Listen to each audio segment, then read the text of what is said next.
नमस्कार प्यारे विद्यार्थियों, मैं सोहन एक बार फिर आपका निश्चन क्लासेस से स्वागत करता हूं। तो प्यारे विद्यार्थियों, जैसे कि आप सभी दिख रहे होंगे, हमने यहाँ पे बोर्ड पे लिखा है प्रश्न यानी कि टेस्ट। आज हमारा टॉपिक क्या यही रहने वाला है। तो सभी प्यारे विद्यार्थियों ध्यान से पढ़ेंगे, आराम से पढ़ेंगे और समझ कर पढ़ेंगे। ठीक है प्यारे विद्यार्थियों, मैं आपको प्रश्न के बारे में वैसे ही बता दूं और जो चित्र समेत आपको जो समझना होगा या हमें आपको बताना होगा वो भी हम आराम से समझेंगे। तो प्यारे देखिए, आज हमारा जो टॉपिक रहेगा वो रहेगा प्रश्न। ठीक है प्यारे विद्यार्थियों, ये क्या होता है, ये नर जनन तंत्र का एक मुख्य भाग होता है। क्या होता है?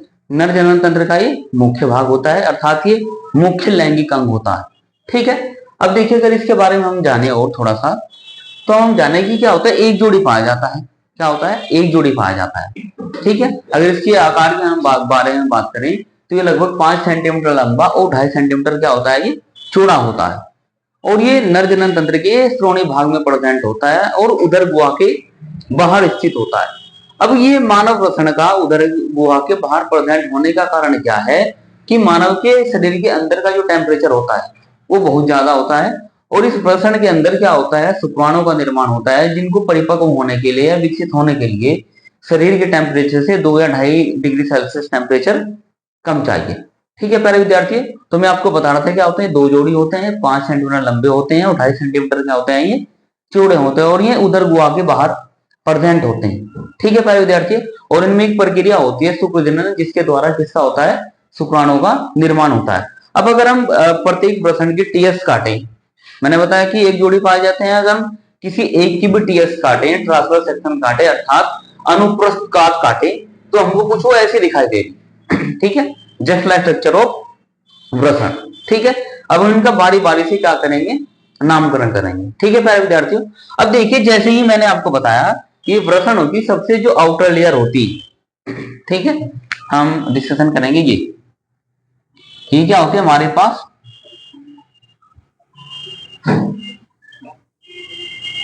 Tunica albuginea. ठीक है, सबसे आउटर लेयर क्या होती है, अगर टीएस काटे तो क्या होती है, ट्यूनिका एल्बुजिनिया। इसके नीचे एक लेयर और होती है ये वाली, इसको क्या बोलते हैं, ट्यूनिका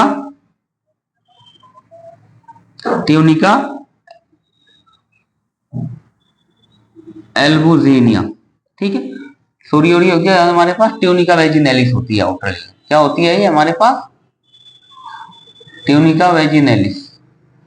ठीक है, इन दोनों के बीच में क्या होता है, एक तरल भरा रहता है जो क्या होता है, इन दोनों लेयर को आपस में मिलने नहीं देता। ठीक है, साथ ही साथ ये दोनों लेयर क्या काम करती हैं भाई, ट्यूनिका वेजिनेलिस और ट्यूनिका एल्बुजिनिया क्या काम करती हैं, ये मानव वृषण को क्या करती हैं, ये बाह्य आघातों से सुरक्षा प्रदान करती हैं।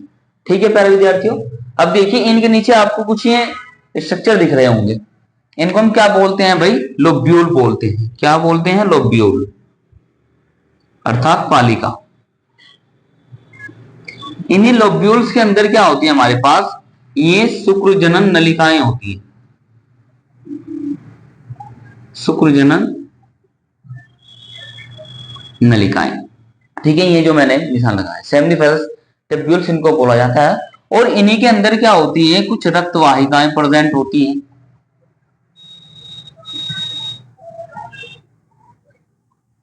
रक्त वाहिकाएं भी प्रेजेंट होती हैं और इन्हीं के अंदर ही क्या प्रेजेंट होती हैं, कुछ लीडिंग सेल प्रेजेंट होती हैं,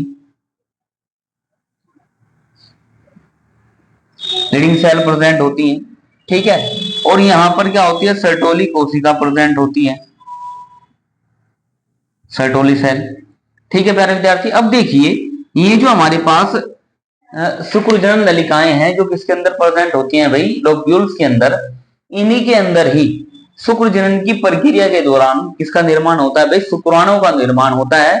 और ये जो मैंने आपको बताया लीडिंग सेल और सर्टोली सेल, इनमें से ये जो सर्टोली सेल है ये क्या काम करती हैं, ये उस शुक्राणु को पोषण प्रदान करती हैं, पोषण प्रदान करती है, साथ ही साथ इनको सहारा भी प्रदान करती हैं।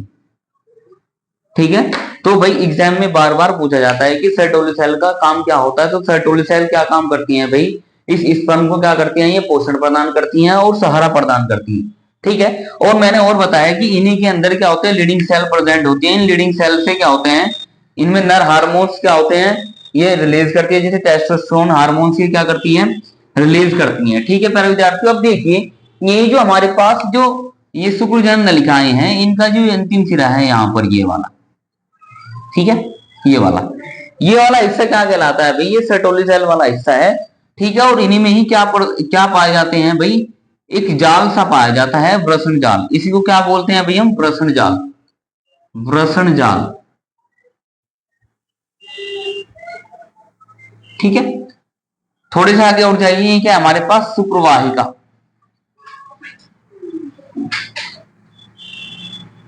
क्या है ये, शुक्रवाहिका। अब देखिए प्रत्येक वृषण के ऊपर क्या पाया जाता है, ये जी क्या है हमारे पास, ये अधिवर्षण है, क्या है, अधिवर्षण। और ये क्या हमारे पास, शुक्रवाहिनी, शुक्रवाहिनी। ठीक है, अब देखिए जब शुक्राणुओं का निर्माण हो जाता है शुक्रजनन प्रक्रिया द्वारा, कहां पे होता है, शुक्रजनन नलिकाओं में। अब ये जो शुक्राणु है वे कहां पे रिलीज होते हैं भाई, अंदर सर्टोली सेल में। और जब में शुक्राणु या स्पर्म क्या होते हैं, शुक्रजनन नलिकाओं से मोर्चित होते हैं या इनका वीर्य सेचन होता है, तो उसको क्या बोला जाता है, वीर्य सेचन बोला जाता है, या स्पर्मिएशन उनको बोलते हैं। स्पर्मिएशन आने के बाद में क्या होता है, सर्टोली कोशिका में आके क्या हो जाते हैं, धस जाते हैं, और सर्टोली कोशिका क्या करती है, उनको पोषण प्रदान करती है।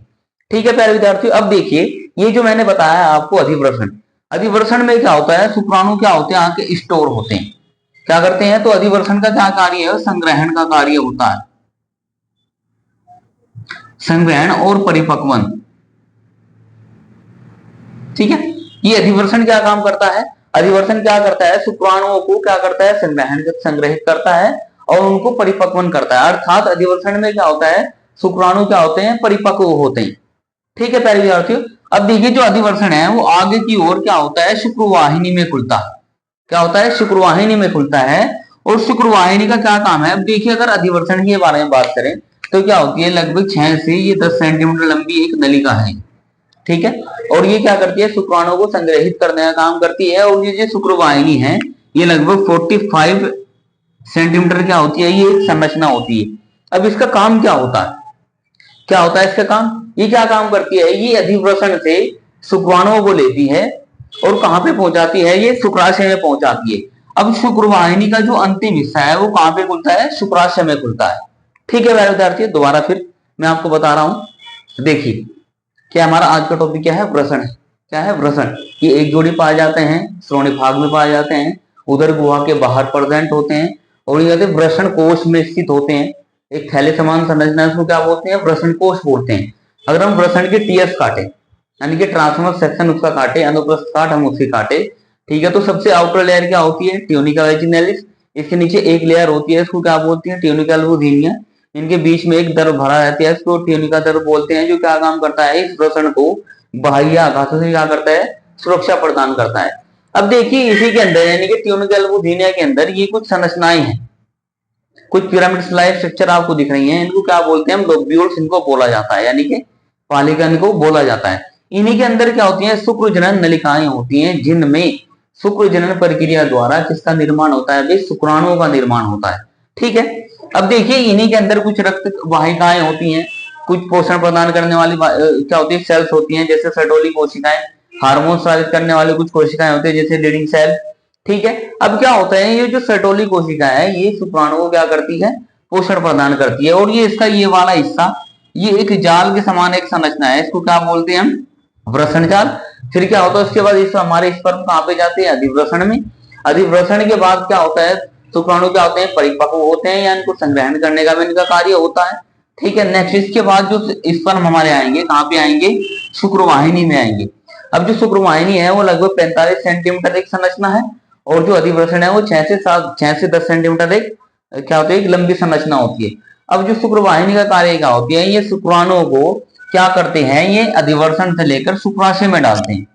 ठीक है, साथ ही शुक्रवाहिनी क्या करती है, एक इनको एक रास्ता प्रदान करते हैं, जिससे क्या होते हैं, शुक्राणु क्या होते हैं, यहाँ पर गतिशील भी रहते हैं, गतिशील रहते हैं, यानी कि ये भी एक रास्ता एक अति तरल द्रव पदार्थ से भराता है, जिससे शुक्राणु क्या होते हैं, गतिशील रहते हैं और शुक्राशय में जाके क्या हो जाते हैं, वो पहुंच जाते हैं। ठीक है प्यारे विद्यार्थियों, तो प्यारे विद्यार्थियों उम्मीद करता हूं ये जो हमारा आज का टॉपिक है, आज ने अच्छे तरीके से आपने समझा होगा।